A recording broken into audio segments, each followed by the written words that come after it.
आज मैं आत्महत्या करने वाला हूँ।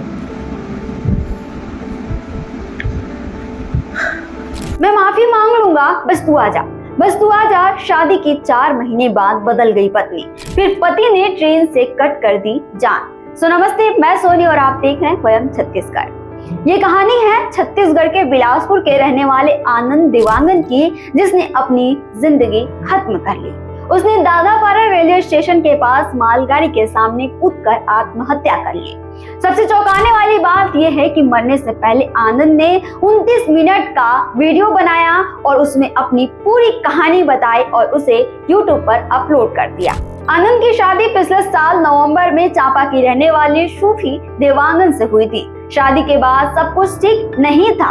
आनंद का आरोप था कि उसकी पत्नी सिर्फ 4 महीने भी ढंग से नहीं रही साथ में। उसकी पत्नी मायके वालों के बहकावे में आकर उसे बार बार छोड़कर चली जाती थी। मैं ससुराल वालों से बात करने की कोशिश किया, लेकिन किसी ने मेरी बात नहीं सुनी। आनंद का आरोप था कि उसकी पत्नी ने 2 बार गर्भपात कराया और एक्स बॉयफ्रेंड संदीप ने उसे फोन करके धमकाया और गंदी गंदी बातें की। और वीडियो में ये भी कहा कि उसकी पत्नी, उसकी सास, बहनें और पत्नी का एक्स बॉयफ्रेंड सब मिलकर उसे परेशान करते थे। उसने कहा कि उसने सबके खिलाफ सबूत भी इकट्ठा किए थे, जैसे कॉल रिकॉर्डिंग और कई दस्तावेज। आनंद के मुताबिक इसके बाद उसने बहुत से वकीलों से सलाह लिया था और सभी ने कहा कि लड़की पक्ष स्ट्रांग है, क्योंकि आजकल का संविधान है और कानून है, सभी उनका ही पक्ष सुनते हैं।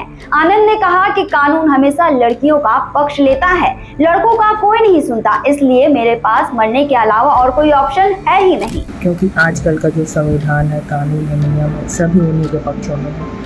आप चाहे कितना भी सही रहें, फिर भी से कोर्ट कानून सिर्फ उन्हीं की बात सुनेंगे। आनंद के परिवार वाले छोटा सा टिफिन सेंटर चलाते हैं और आनंद प्राइवेट नौकरी करता था।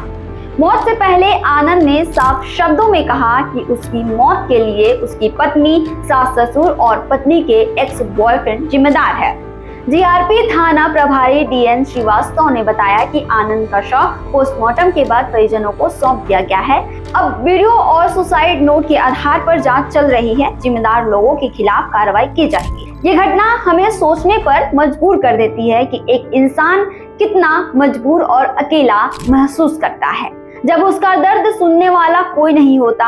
अब देखने वाली बात ये होगी कि पुलिस की जांच में कौन कौन दोषी निकलता है और आनंद को आखिर कब मिलेगा न्याय। छत्तीसगढ़ से जुड़े और अपडेट्स के लिए आप देखते रहें वयम छत्तीसगढ़।